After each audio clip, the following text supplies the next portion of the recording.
কখনো কখনো আমরা খুব ব্যথিত হয়ে পড়ি। আমরা নিজেদের পরিবারের জন্য এত কিছু করি আর তারা আমাদের দেখলেই ভয়ভীত হয়ে পড়ে, আমাদের দেখলে বিরক্ত হয়। কখনো নিজেদের সন্তানকে বিকাশের পথে অগ্রসর করার জন্য আমরা তাদের উপর একটু জোর দিই যাতে তারা পরিশ্রম করে, কিন্তু সেই সন্তান আমাদের উপর বিরক্ত হয়ে পড়ে।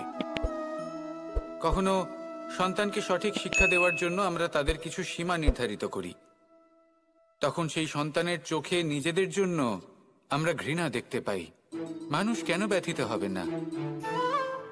দেখুন, যখন সূচের দ্বারা আপনি বস্ত্র সেলাই করেন তখন সূচের আঘাত সেই বস্তুকে সহ্য করতে হয়, কিন্তু তাতে সেই সূচ বা আপনার উদ্দেশ্যে কোনো প্রভাব পড়া উচিত নয়, কারণ আপনি তো আপনার কর্ম করছেন, আর তাও পূর্ণ নিষ্ঠা ভরে, এবং অবশেষে আপনার উদ্দেশ্য শুভ প্রমাণিত হবে। তাই কেউ বিরক্ত হচ্ছে বলে বা কারোর চোখে নিজের প্রতি ঘৃণা দেখার ভয় কখনো পিছিয়ে যাবেন না। কষ্ট না করে বিকাশ সম্ভব নয়। কর্ম করতে থাকুন, সব কিছু শুভ হবে। আসুন আমার সাথে ভালোবেসে বলুন, রাধা রাধা। মাতা পিতার মনে সবসময় এই বাসনা বাস করে যে ওনাদের সন্তানের যেন মঙ্গল হয়। নিজের সন্তানকে সেই সবকিছু দেবার সবসময় চেষ্টা করতে থাকেন যেগুলো তারা নিজেরা নিজেদের জীবনে কখনো পেতে পারেননি, এবং এই প্রক্রিয়ায় সব থেকে গুরুত্বপূর্ণ বিষয়টি ভুলে যান, নিজের সন্তানকে সেই জিনিস দেওয়া যেটা উনি সব থেকে আগে পেয়েছেন। আমি ধনের কথা বলছি না, আমি বলতে চাইছি নিজের অভিজ্ঞতা দ্বারা ওনারা যে মানসিক স্থিতি লাভ করেছেন, ওনারা যে মর্যাদা লাভ করেছেন, যে শিক্ষা ওনারা লাভ করেছেন, সবার আগে নিজের সন্তানকে সেটা দেওয়া প্রয়োজন। সেটা যদি নিজের সন্তানকে দিতে পারেন তাহলে এই সন্তান জীবনে তার পথে এগোতেও পারবে, ধন অর্জনও করতে পারবে এবং শক্তিশালী অনুভবও করতে পারবে। সেই জন্য সন্তানকে সবার আগে সেটা দান করুন যেটা সব থেকে বেশি মূল্যবান। সেটা দিন যেটা আপনি সবার আগে লাভ করেছেন। আসুন আমার সাথে ভালোবেসে বলুন, রাধা রাধা। ধন, সম্পদ, ঐশ্বর্য, মানুষ হয় নিজের সৌভাগ্যের দ্বারা এগুলো লাভ করে থাকেন বা কর্মের দ্বারা। সৌভাগ্য আসলে কি? গ্রহের দশা যা প্রত্যেক মুহূর্তে বদলাতে থাকে। কর্মের মাধ্যমে যখন আপনি ধন অর্জন করেন তখন সেই ধন আপনার আগামী প্রজন্ম লাভ করে। সেটা হয় সে ভোগ করে বা তার জন্য তার ভোগান্তি হয়, আর এটা নির্ভর করছে আপনার কর্মের ওপরে। কি কর্ম করেছেন আপনি সেই ধনকে লাভ করার জন্য? যদি আপনি সৎ পথে চলেন, নিষ্ঠা ভরে আপনি কর্ম করে থাকেন এবং তার ফলে আপনি ধন অর্জন করে থাকেন, তাহলে আপনার আগামী প্রজন্ম সেটা ভোগ করবে, সেটা প্রয়োগ করবে নিজের বিকাশের জন্য। কিন্তু যদি আপনি কুকর্ম করে থাকেন, কোনো রকম ছলনা করে থাকেন এই ধন লাভ করার জন্য, তাহলে 100% আপনার আগামী প্রজন্মকে এর জন্য ভুগতেই হবে। তাহলে আপনি কি চাইবেন? যে আপনার আগামী প্রজন্ম সুখ ভোগ করবে, নাকি আপনার কুকর্মের পরিণাম ভোগ করবে? নির্বাচন আপনারই। আসুন আমার সাথে ভালোবেসে বলুন, রাধা রাধা। কিছু মানুষ চিরকাল দুঃখে থাকেন, বলেন যে দূরত্বের কারণে ওনাদের ভালোবাসা সমাপ্ত হয়ে গেছে। এমনও কিছু মানুষ আছেন যারা বলেন যে দূরত্বের জন্য ভালোবাসা বৃদ্ধি পায়। কেউ বলেন কাছাকাছি এলে ভালোবাসা বৃদ্ধি পায়, কিন্তু আসল সত্য হলো এটাই যে দূরত্ব ভালোবাসা পরিমাপ করার কোনো মাপদণ্ডই নয়। চাতক পাখিকে দেখুন, সারা বছর সে অপেক্ষা করে যে কখন বর্ষা আসবে আর ওর তৃষ্ণা নিবারণ হবে। বর্ষার জল ছাড়া ও আর অন্য কোনো জল পান করে না। তাহলে বলুন, এই যে দূরত্বের জন্য ওদের ভালোবাসা কি সমাপ্ত হলো? এই ভালোবাসা আপনার মানসিকতা বুঝতে পারে, সে আপনার মনে লুকিয়ে থাকা আবেগ বুঝে নিতে পারে। তা সে আপনি যতই দূরে চলে যান না কেন, যতই কাছে আসুন না কেন, শুধু নিজের আবেগগুলিকে কখনো মলিন হতে দেবেন না, স্বার্থ জড়িয়ে ফেলবেন না। প্রেমকে পবিত্র করে তুলুন, এই প্রেম ক্রমাগত বৃদ্ধি পাবে। আসুন আর এই ভালোবাসার সাথে বলুন, রাধা রাধা। এই সংসারে যে ব্যক্তিই হোক না কেন, প্রত্যেক ব্যক্তির জীবনে সমস্যা অবশ্যই আসে। এমন কিছু মানুষ আছেন, যদি তাদেরকে জিজ্ঞেস করেন যে এমনটা ঠিক কেন হলো, তাহলে পুরো দোষটা তারা নিজেদের পরিস্থিতির ওপর ন্যস্ত করেন। যে আমি তো এমন একটা পরিস্থিতিতে ছিলাম, আমি কিভাবে কিছু করতাম, আমার কাছে আর কোনো বিকল্পই ছিল না। চলুন কথা বলা যাক মহাভারত নিয়ে। ভীষ্ম পিতামহ, ওনাকে জিজ্ঞেস করা হলো আপনি এরকম প্রতিজ্ঞা কেন করলেন। উনি বললেন যে আমি পরিস্থিতির অধীন হয়ে পড়েছিলাম, সেই জন্য। এই প্রশ্নটাই যখন অর্জুনকে করা হলো, তখন অন্য একটি দিক প্রস্ফুটিত হলো। অর্জুন নিজের পরিস্থিতির কারণে জীবনে কখনোই বাধা পড়েননি। তিনি সিদ্ধান্ত নিয়েছিলেন সংঘর্ষ করার, সংসারের নিয়মের বিরুদ্ধাচারণ করার। এই সংসারে আপনি যা কিছুই হয়ে উঠতে পারেন, তার সমগ্র শ্রেয় শুধুমাত্র আপনার পরিস্থিতির ওপর চাপিয়ে দেওয়া যায় না। সেটা নির্বাচনের উপর নির্ভরশীল, যে সেই পরিস্থিতিতে আপনি কি নির্বাচন করেছেন। যদি সেই মুহূর্তে ভীষ্ম পিতামহ স্থিরতার সিদ্ধান্ত নিতেন, বিশ্লেষণ করার সিদ্ধান্ত নিতেন যে কি উচিত কি অনুচিত, কারা ধর্মের পক্ষে কারা ধর্মের বিপক্ষে, যদি শুধুমাত্র অস্ত্র হাতে ধৃতরাষ্ট্র এবং দুর্যোধনের বিরোধিতা করতেন, যদি শুধু এটুকু করতেন, তাহলে মহাভারতের মতো মহাযুদ্ধ কখনোই হতো না। সমস্যা সবার জীবনেই আসে, কঠিন পরিস্থিতিও সকলের জীবনে আসে। সেই ব্যক্তি এগিয়ে যেতে পারেন যিনি শ্রেষ্ঠ নির্বাচন করার ক্ষমতা রাখেন। তাহলে সেটাই করুন, আর আমার সাথে ভালোবেসে বলুন, রাধা রাধা। মানুষ নিজের জীবনে সেই সব কিছু লাভ করতে পারে যা সে কামনা করে। শুধু প্রয়োজন হলো ইচ্ছে এবং সিদ্ধান্তের। এবার এই ইচ্ছে আসলে কি? সেটা হলো এই মনে প্রকট হওয়া একটি ভাবনা, একটি আবেগ। শুধু তা দিয়ে কিছুই হয় না। যখন সেই ইচ্ছের সাথে দৃঢ় প্রতিজ্ঞা জুড়ে যায়, তখন বিষয়টা এগোতে থাকে। একটা উদাহরণ দিই, ধরুন আপনি মরুভূমিতে আছেন এবং আপনি মধুর জল পান করতে চান। এটা হলো শুধুমাত্র আপনার মনের একটি ইচ্ছে। যখন এই ইচ্ছের সাথে সিদ্ধান্ত জুড়ে যায়, তখন আপনি সেই মরুভূমিতে গর্ত খুঁড়তে চেষ্টা করেন। আর যখন এই সিদ্ধান্তের সাথে নিষ্ঠা জড়িত হয়, তখন আপনাকে সেই জল লাভ করার থেকে কেউ বাধা দিতে পারে না। ইতিহাস এটার সাক্ষী, যিনি নিশ্চিত করেছেন তিনি সেই সব কিছু লাভ করেছেন যা তিনি লাভ করতে চেয়েছেন। সেই জন্য ইচ্ছে থাকা খুব দরকার, কিন্তু তাকে সিদ্ধান্তের সাথে জুড়ে নিন, সিদ্ধান্তকে নিশ্চিত করে ফেলুন, সব কিছু লাভ করবেন। আর তখন এই মন প্রসন্ন হয়ে বলবে, রাধা রাধা। জীবনে অনেক সময় আমরা এটা দেখে থাকি যে আগামী প্রজন্ম সেই কাজটি করে যেটা তার পূর্ববর্তী প্রজন্ম করে গেছেন। একটা উদাহরণ দিই, তাহলে দেখুন, একদিকে আছে মাতা পিতা যারা আজীবন সংঘর্ষ করেছেন ধন অর্জন করার জন্য। তারপর তারই সন্তান তার সাথেই লড়াই করে তার থেকে সমস্ত সম্পত্তি ছিনিয়ে নিল। তারপরে যত সময় অতিবাহিত হয়, সেই সন্তানের সাথেও সেই একই ক্রিয়া ঘটতে থাকে। তার সন্তান তার সমস্ত সম্পত্তি ছিনিয়ে নেয়। তাহলে এমন কি সঞ্চয় করবেন যা পরবর্তী প্রজন্মকে দিয়ে যেতে পারেন, সেই বিষয়ে ভাবুন।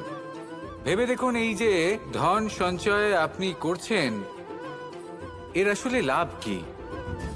অবশ্যই আবশ্যক, কিন্তু এটাই কি শুধু সবথেকে গুরুত্বপূর্ণ বিষয়, যেখানে আপনি জানেন যে আপনি এই সম্পত্তি ভোগ করতে পারবেন না, কারণ এই সমস্ত সম্পত্তি আপনাকে পরবর্তী প্রজন্মের হাতে সঁপে দিতে হবে। তাহলে ধন সঞ্চয় করুন, কিন্তু এমন একটা সম্পত্তি কেন সঞ্চয় করা উচিত নয় যার উপভোগও আপনি করতে পারবেন, পরবর্তী প্রজন্মকেও দিয়ে যেতে পারবেন, আর মতভেদও হবে না। এমন সম্পত্তি আছে, আর এই সম্পত্তি হলো প্রেম। যদি আপনার মনে কোনো কিছু সঞ্চয় করার বাসনা জেগে ওঠে, তাহলে প্রেম সঞ্চয় করুন। সেটা পরবর্তী প্রজন্মও পাবে এবং সেই প্রজন্ম ভবিষ্যতে ভালোবাসা ছড়াতে থাকবে। আর তখন এই মন সুপ্রসন্ন হয়ে বলবে, রাধা রাধা। মানুষের শরীরের বিভিন্ন অঙ্গ দ্বারা ভিন্ন ভিন্ন প্রকারের কাজ করা হয়, আর সেই জন্য মানুষ নিজের শরীরের যত্ন করে, তার খেয়াল রাখে, নিজের শরীরকে সুস্থ রাখে, স্বচ্ছ রাখে, বস্ত্র পরিধান করে, আর কোথাও আঘাত লাগলে ক্ষতস্থান ঢেকে ফেলে। মানুষের শরীরে এমন একটি অঙ্গ আছে যা চোখে দেখা যায় না, যা অদৃশ্য থাকে, কিন্তু সেইটা দিয়ে মানুষের বিষয়ে অনেক কিছু জানা যায়। এবং মানুষের শরীরের সেই অঙ্গের নাম হল বাণী, আপনার ভাষা। আপনি যেভাবে কথা বলেন, যার সাথে কথা বলেন, আপনি যেভাবে শব্দচয়ন করেন, তার দ্বারা আপনার বিষয়ে অনেক কিছু বোঝা যায়, আপনার ব্যক্তিত্বের বিষয়ে অনেক কিছু বোঝা যায়। সেই জন্য সবসময় কিছু বলার আগে একটু ভেবে নিন, নিজের কথার ওপর একটু নিয়ন্ত্রণ রাখুন। আমার কথা শুনুন, এই হৃদয়কে শুদ্ধ করে তুলুন। যদি এই হৃদয় শুদ্ধ থাকে, তাহলে সর্বদা মধুর বাণী নির্গত হবে, যা সবাইকে প্রফুল্ল করে তুলবে। আর তখন এই মন প্রসন্ন হয়ে বলবে, রাধা রাধা। এই সংসারে কোনো বস্তু হোক বা ব্যক্তি হোক, তার একার গুরুত্ব কিন্তু খুব বেশি নয়। একটা উদাহরণ হিসেবে বৃষ্টির ফোঁটাকে ভেবে দেখুন। যদি একটি বৃষ্টির ফোঁটা হয়, তাহলে তার খুব বেশি গুরুত্ব থাকে না। কিন্তু যখন সহস্র বৃষ্টির ফোঁটা মেঘের মধ্যে দিয়ে ঝরে পড়ে, তখন সেটা বর্ষার রূপ ধারণ করে। সেই বর্ষা যা এই প্রকৃতিকে শান্ত করে। সেইভাবেই পাথরের ছোট টুকরো, তার খুব বেশি গুরুত্ব থাকে না, কিন্তু যখন অসংখ্য পাথরের টুকরো একত্রিত হয়, তখন তা পর্বতের আকার ধারণ করে। সেইভাবেই কিছু মানুষ যখন একত্রিত হন, তখন তৈরি হয় পরিবার। কিছু পরিবার যখন একত্রিত হয়, তখন তৈরি হয় সমাজ। যখন অনেক সংখ্যক সমাজ একত্রিত হয়, তখন তৈরি হয় রাজ্য। এবার এই রাজ্যের সবথেকে গুরুত্বপূর্ণ ব্যক্তি হতে পারেন রাজা, কিন্তু তাও সেই রাজা একা কিছু করতে পারেন না। যুদ্ধ লড়ার সময় তারও নিজের সৈন্যদলকে প্রয়োজন পড়ে। কিন্তু এই সংসারে এমন একজন ব্যক্তি আছেন, যিনি একাই সব কাজ করতে থাকেন, এবং সেই ব্যক্তি হলেন মা। আমাদের জীবনে একজন পিতার ভূমিকা কিন্তু নিঃসন্দেহে অমূল্য, কিন্তু আমাদের সকলের জীবনে যে ভূমিকা একজন মায়ের, তা অন্য কারোর থাকে না। একজন মা একাই সন্তানকে বড় করতে পারেন, সংস্কারী করে তুলতে পারেন, তার জন্য পরিশ্রম করেন। আর এত কিছু কাজ করার পরেও তার কাজের জন্য তিনি প্রশংসা অবশ্য পান না। উল্টে যদি সেই সন্তান অনুচিত পথে চালিত হয়, অনুচিত কর্ম করে, তখন সেই মাকেই অপবাদের পাত্র হয়ে উঠতে হয়। আমাদের জীবনে মায়ের যোগদান কতটা, সেটা বুঝুন। আপনাকে বড় করে তোলার জন্য উনি কতটা পরিশ্রম করেছেন, সেটা বুঝুন। আজ থেকে, এখন থেকে, এই মুহূর্ত থেকে মাকে সম্মান করতে শিখুন। যখন সময় পাবেন, যখন সুযোগ হবে, তখন তার প্রশংসা করুন, ওনারও ভালো লাগবে। আর মায়ের এই মমতার জন্য, তার এই ভূমিকার জন্য আসুন সবাই মিলে আমরা তাকে প্রণাম করি, আর সকলে মিলে ভালোবেসে বলি, রাধা রাধা। মানুষ নিজের জীবনে অনেক বস্তু, অনেক ব্যক্তিকে অনাদর করে থাকে, ভাবে যে ওর কোনো মূল্যই নেই, এটা তো কোনো কাজেই লাগবে না। এবার ভাবুন যে আপনি কোনো পথে হাঁটছেন আর আপনার পায়ে একটা কাঁটা ফুটে গেল। তখন আপনি যাই করুন না কেন, তলোয়ার দিয়ে আপনি সেই কাঁটা বের করতে পারবেন না। তার জন্য আপনার দরকার পড়বে একটি সূচের। সেই জন্য এই সংসারে যে কেউই ছোট বা বড় হন না, সকলের নিজের মূল্য আছে। দেখুন, যদি কথা বলা হয় জল নিয়ে, জল যদি দূষিত হয়, তাহলে তা আমরা গ্রহণ করতে পারবো না, পান করতে পারবো না। কিন্তু যদি হঠাৎ করে কোথাও আগুন লেগে যায়, সবকিছু ভস্ম হতে শুরু করে, তাহলে সেই জল কিন্তু সেই আগুন নিভিয়ে দিতে পারে। এই পুরো খেলাটাই হলো দৃষ্টিভঙ্গির, মানসিকতার। আপনার মানসিকতা যদি শুভ হয়, তাহলে সেটাই শুভ সত্য হয়ে আপনার সামনে আসবে। এই সংসারে বস্তু হোক বা ব্যক্তি হোক, তাতে খুঁত ধরা বন্ধ করে দিন, আর তার কি কি গুণ রয়েছে সেটা খুঁজে বের করতে শুরু করুন। জীবন সরল হয়ে যাবে এবং এই মন প্রসন্ন হয়ে বলবে, রাধা রাধা। বড়ই অদ্ভুত ব্যাপার, একটি পাথরের প্রতিমা যখন মন্দিরে স্থাপিত হয়, তখন তা আমাদের কাছে ভগবান সম হয়ে দাঁড়ায়। কিন্তু যখন একজন জীবিত মানুষ মন্দিরে গিয়ে থাকেন, তখন তার শরীর, মন, আত্মা সেই সব পাথর সম হয়ে দাঁড়ায়। কিন্তু এমনটা আমি ঠিক কেন বললাম ভেবে দেখুন। মানুষ এটা চান যে কোনো পরিস্থিতি, যে কোনো স্থানেই তার বিজয় হোক, কিন্তু এখানে এসে সে পরাজিত হয়। এরকম ঠিক কেন হয়? সমস্ত খেলা হলো ভাবনা চিন্তার, বিচারধারার, দৃষ্টিভঙ্গির, উত্তরদায়িত্বের খেলা। পাষাণের এই প্রতিমা, তার একটি উত্তরদায়িত্ব আছে, আশা ধরে রাখার দায়িত্ব। সেই আশা জানিয়ে মানুষ মন্দিরে আসেন। তেমনি মানুষের একটি উত্তরদায়িত্ব আছে যেটা সে ভুলে যায়, আর সেই উত্তরদায়িত্ব হলো এটা, যে মন্দিরে যে ভগবানকে সে প্রসন্ন করতে যাচ্ছে, তাকে সে তখনই খুঁজে পাবে যখন পূর্ণরূপে সে সমর্পিত থাকবে। যদি মনে সমর্পণের ভাব না থাকে, তাহলে ভগবান কখনো প্রসন্ন হবেন না। নিজের উত্তরদায়িত্ব বোঝার বদলে মানুষ শুধু একটা অনুষ্ঠান পালন করেন, যেমন ফুলের একটা মালা অর্পণ করেন, আর সেই কারণেই তিনি পরাজিত হন। আপনি ফুলের মালা অর্পণ করুন, প্রসাদ অর্পণ করুন, কিন্তু মনের মধ্যে পূর্ণ সমর্পণের ভাব থাকা প্রয়োজনীয়। তবেই আপনি মন্দিরে গিয়েও প্রাণবন্ত হয়ে থাকতে পারবেন, তবেই ঈশ্বরকে প্রসন্ন করতে পারবেন। আসুন আমার সাথে ভালোবেসে বলুন, রাধা রাধা। আমাদের মধ্যে বেশিরভাগ মানুষ সেই পরম শক্তিতে, সেই পরমেশ্বরের ওপর আস্থা রাখি, আর সেই জন্য আমরা বারবার মন্দিরে যাই, পুজো অর্চনা করি, নৈবেদ্য অর্পণ করি। কিন্তু অত্যন্ত গুরুত্বপূর্ণ একটা বিষয় আমরা ভুলে যাই, আর সেটা হলো যে পাষাণের সেই প্রতিমা যা মন্দিরে স্থাপন করা হয়েছে, তাদের মধ্যে আমরা ঈশ্বরকে খুঁজে পাবো না যতক্ষণ না বাড়িতে বিরাজমান ঈশ্বর, অর্থাৎ আমাদের মাতা পিতা, তাদেরকে আমরা সেবা করছি। দেখুন, ঈশ্বর নিশ্চিত রূপে এই সংসার নির্মাণ করেছেন, কিন্তু আপনি সেই সংসারের অংশ তবে থেকে হয়েছেন যেদিন থেকে এই সংসারে আপনি পদার্পণ করেছেন। আর এই উত্তরদায়িত্ব পালন করেছেন কারা? আপনার মাতা পিতা। ঈশ্বর আছেন, এই ভাবনা আপনার মধ্যে জাগ্রত হয়েছে আপনার মাতা পিতার মাধ্যমে। সেই জন্য মন্দিরে গিয়ে আপনি যতই প্রসাদ বিতরণ করুন, তার কোনোই অর্থ নেই যদি ঘরে বসে থাকা মাতা পিতা অভুক্ত থাকেন। মন্দিরে গিয়ে পরমেশ্বরকে প্রসন্ন করার পূর্বে ঘরে বিরাজমান ঈশ্বর মানে আপনার মাতা পিতা, তাদের সেবা করুন, তাদের প্রসন্ন করুন। ঈশ্বর নিজে থেকেই প্রসন্ন হয়ে যাবেন। আসুন আমার সাথে ভালোবেসে বলুন, রাধা রাধা। তালা অনেক পুরনো একটা আবিষ্কার। যবে থেকে এই সংসারে বহুমূল্য বস্তু নির্মিত হয়েছে, তবে থেকেই এই তালা নির্মাণ হয়েছে, তবে থেকে এর ব্যবহার করা হয়েছে, যাতে উচিত সময় এলে পরে আমরা আমাদের বহুমূল্য জিনিসগুলো সুরক্ষিত রাখতে পারি এবং সময় এলে পরে বের করে সেগুলি ব্যবহার করতে পারি।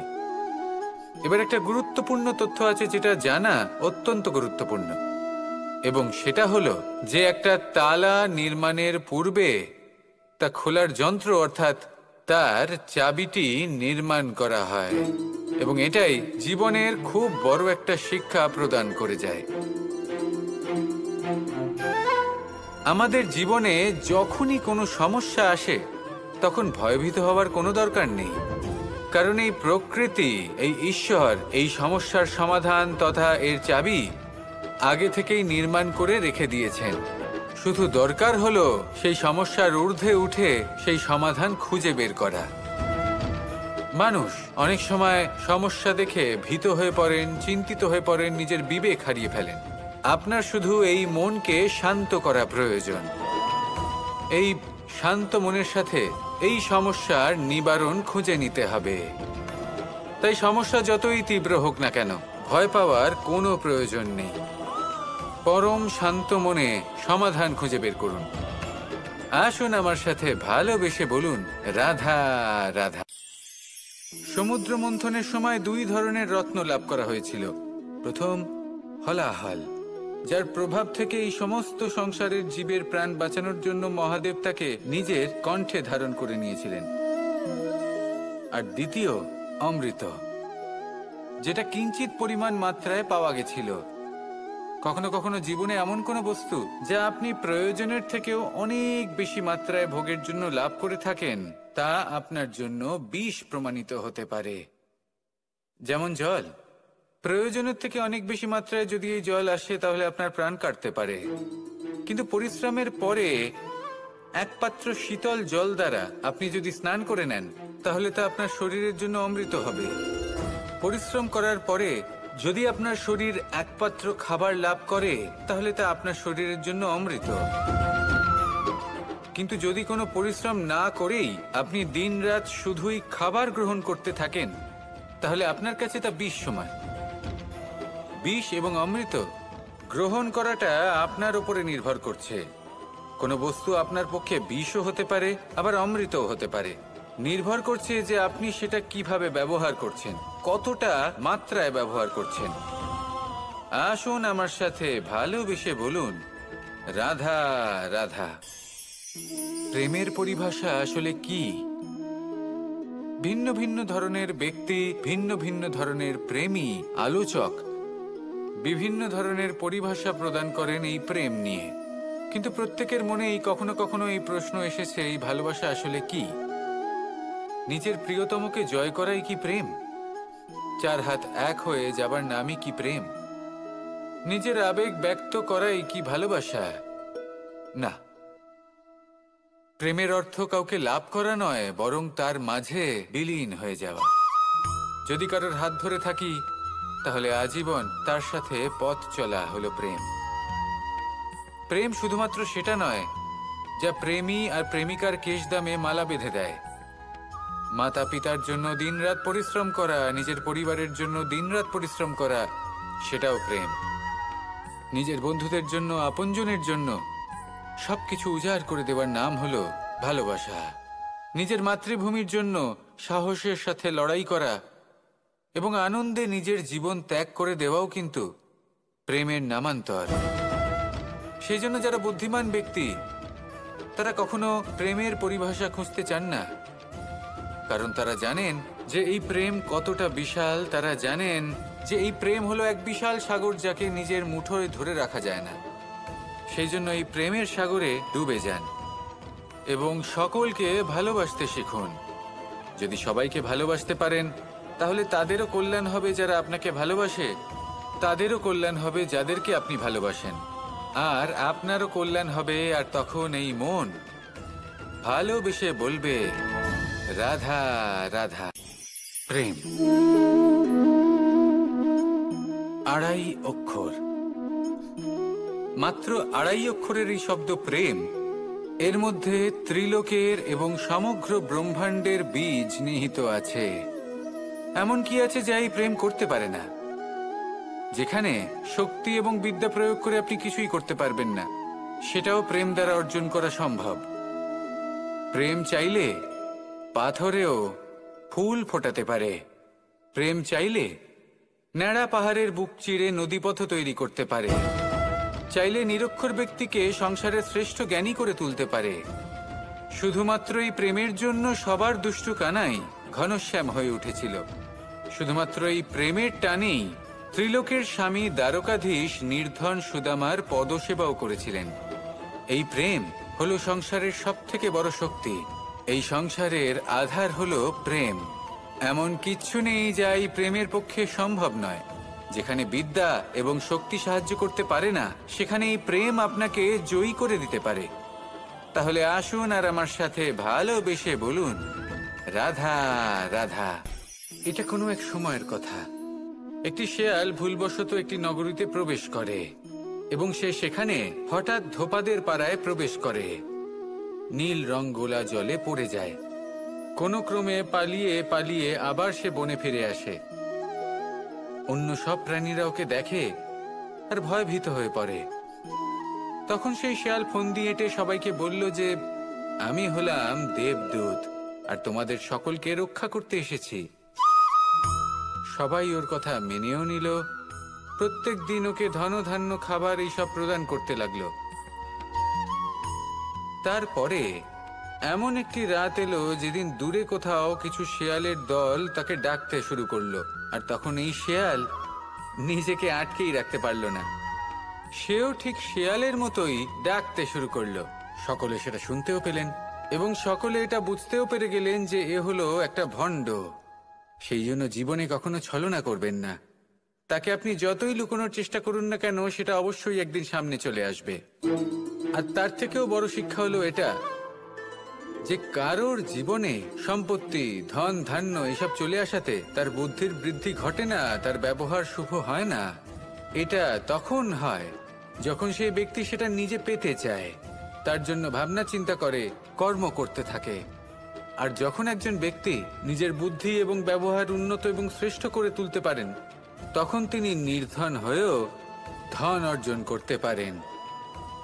ঠিক পদ্ম ফুলের মতো। একটি পদ্ম ফুল কিন্তু জন্ম নেয় পাকের মধ্যে। তারপরেও এই পদ্ম ফুল দেবতাদের প্রসাধনের অঙ্গ হয়ে ওঠে। আসুন আর আমার সাথে ভালোবেসে বলুন, রাধা রাধা। হয়তো আপনার মনে কখনো এই প্রশ্ন আসতে পারে যে ইমারত কেন নির্মাণ করা হয়, কেন উৎসব পালন করা হয়, কেন মানুষ নিজেদের জন্মদিন পালন করেন, কেন দোল, বিজয়া দশমী, রাখি, দীপাবলির মতো উৎসব পালন করা হয়। যদি এগুলো পালন না করা হয় তাতে কি যায় আসে? যদি এই দোল উৎসব পালন না করা হয় তাহলে কি এই সংসার ভুলে যাবে যে নারায়ণের প্রতি ভক্তির কারণে ভক্ত প্রহ্লাদকে অগ্নি স্পর্শও করতে পারেনি? যদি বিজয়া দশমী পালন না করা হয় তাহলে কি এই সংসার ভুলে যাবে যে এই দিনে শ্রীরাম রাবণকে বধ করেছিলেন? যদি আমরা দীপাবলির এই উৎসব পালন না করি তাহলে কি এই সংসার এটা ভুলে যাবে যে অযোধ্যাতে অমাবস্যার এমন এক রাত এসেছিল যে রাত্রে অযোধ্যা পূর্ণিমার থেকে বেশি উজ্জ্বল হয়ে উঠেছিল? যদি এই রাখি উৎসব পালন না করা হয় তাহলে কি এই সংসারের ভাই এবং বোনেরা একে অপরের প্রতি ভালোবাসা কি সেটা ভুলে যাবেন? বিষয়টা ভুলে যাওয়ার নয়, বিষয়টা হলো মনে রাখার। যখন জীবনে আমরা কোনো একটা স্থানে পৌঁছই, উপলব্ধিগুলোর উৎসব পালন করি, যাতে সেই মুহূর্তে আমরা সকলের মধ্যে আনন্দ ছড়াই এবং মানুষ সেই মুহূর্তটা মনে রাখেন। এই স্মৃতিগুলোই মানুষের মধ্যে বিশ্বাসের জন্ম দেয়। এই বিশ্বাস যে আগামী যেদিন আসছে তাতে আরো আনন্দের সম্ভাবনা রয়েছে। ভালোবাসার এই উৎসব, ভালোবাসার এই পার্বণ, এটা মানুষের মনে বিশ্বাসের জন্ম দেয় যে প্রত্যেক যুগে কেউ না কেউ এসেছে এবং পরবর্তীতেও আসবে। তাহলে আসুন আমরা ডুবে যাই আমার লীলার এই প্রেম যাত্রায় এবং ভালোবাসার এমন একটা উৎসব পালন করা যাক যা এই সংসার যুগ যুগ পর্যন্ত মনে রাখবে। তাহলে আসুন আর আমার সাথে ভালোবেসে বলুন, রাধা। অনেকদিন আগে একটা ব্যক্তি ছিল, নদীর ধারে তার একটা ক্ষেত ছিল, খুব সুন্দর একটা ক্ষেত। পরিশ্রম করে সেখানে সে ফসল উৎপাদন করলো। একদিন বন্যা হলো আর সমস্ত ফসল বয়ে নিয়ে গেল। প্রতি বছর বন্যা হতো আর বারবার ওর ফসল বয়ে নিয়ে যেত। সে ব্যক্তি খুব দুঃখী হয়ে পড়ল। সে ভাবল, কেন বারবার আমার সাথে এরকম হয়? তখন একজন ওকে বোঝালো যে প্রতি বছর যখন এই বন্যা আসে তখন সে তোমার ক্ষেত উর্বর মৃত্তিকা দ্বারা পুষ্ট করে তোলে। তখন সেই ব্যক্তি বুঝতে পারল যে প্রকৃতি ওকে কত বড় একটা উপহার দিয়েছে। প্রতি বছর বন্যা শেষ হওয়ার পরে সে ফসল উৎপাদন করত এবং তাতে 10 গুণ বেশি ফসল হতো। এই সংসারে যতক্ষণ না বৃষ্টির ফোঁটা মাটিতে পড়ছে, ফসল কিভাবে উৎপন্ন হবে? যতক্ষণ না এই সোনা তীব্র আগুনে উত্তপ্ত হচ্ছে, ততক্ষণ সে কুন্দন কি করে হয়ে উঠবে? সেইভাবেই যতক্ষণ না আপনি সমস্যার সম্মুখীন হচ্ছেন, জীবনে সামনে এগোবেন কিভাবে। তাই বিপদ হোক বা সমস্যা, তার সম্মুখীন হন, আর তাও ইতিবাচক মনোভাব নিয়ে। দেখবেন অবশেষে আপনি বিকাশের পথে অগ্রসর হয়েছেন। আসুন আমার সাথে ভালোবেসে বলুন, রাধা।